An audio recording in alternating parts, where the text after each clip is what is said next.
my gut instinct here is to just let you guys know that one thing that I'm most concerned with when you guys are starting your New Year's workouts, or even just starting any time of the year, is essentially you come in with a really grandiose plan. So most of the time, what I'm trying to do when people want to get started is asking them what exactly their plans are, because they usually already have an idea of what they think is the right thing. And if I try to tell them what I think first, then it doesn't always jive. So I usually try to let people talk first.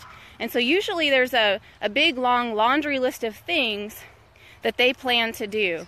And they plan to go to the gym every day for an hour. They plan to like revamp their whole kitchen.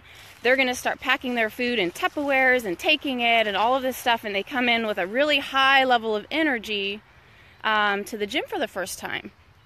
So what I want to suggest is for you guys not to do that. So what I would like to suggest is that the reason that you keep quitting is that you're bombarding yourself with way too much stuff right now. So what I would rather you guys do is do gradual change and just do 1 or 2 things a week, 1 or 2 things at a time, and then just wait for that change to stick before you add anything else onto it. So what I would like you guys to do is think about what it is that you want first. Because if you don't know what you want, then you're not going to know where you're going. And then I'd like you to think about what you want in a reasonable way. Like, is what you want actually, like, are you able to see that in your mind? Like, can you actually picture yourself that way? Can you picture yourself 50 pounds lighter? Like, I want you to actually kind of sit with your goal and then see if you can see it. Because if you can't really see it, and when you actually say what your goal is, you think in your mind at that point, you're like, oh, well, I can't really do it. Then you've got to back your goal up. You've got to take it back a few steps to something you can actually see. So if it's a weight loss goal and you can't see yourself actually losing 50 pounds, can you see yourself losing 10 pounds? Okay? And so then, like, what would a 10-pound lighter version of yourself do on a daily basis?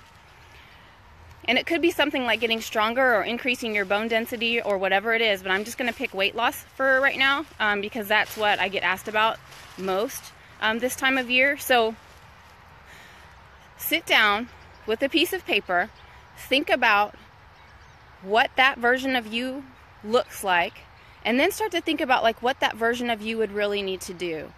Is it eat breakfast? Is it exercise? I'm sure you are going to get flooded with a list of ideas. So if you would go ahead and just write that list down on a piece of paper, and then what I want you to do is look at that piece of paper and pick the easiest thing.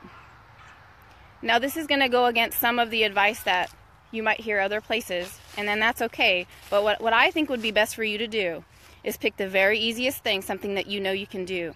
So if you pick something that you know you can do, and then you do it, then that's going to build your self-esteem and your self-confidence. Because I also feel like a lot of the reason why people keep quitting repeatedly is because they lack self-esteem, lack self-confidence, and maybe even lack some self-love in there. Okay? So the more little things you can stack that you've done well, then the more your self-esteem is going to increase.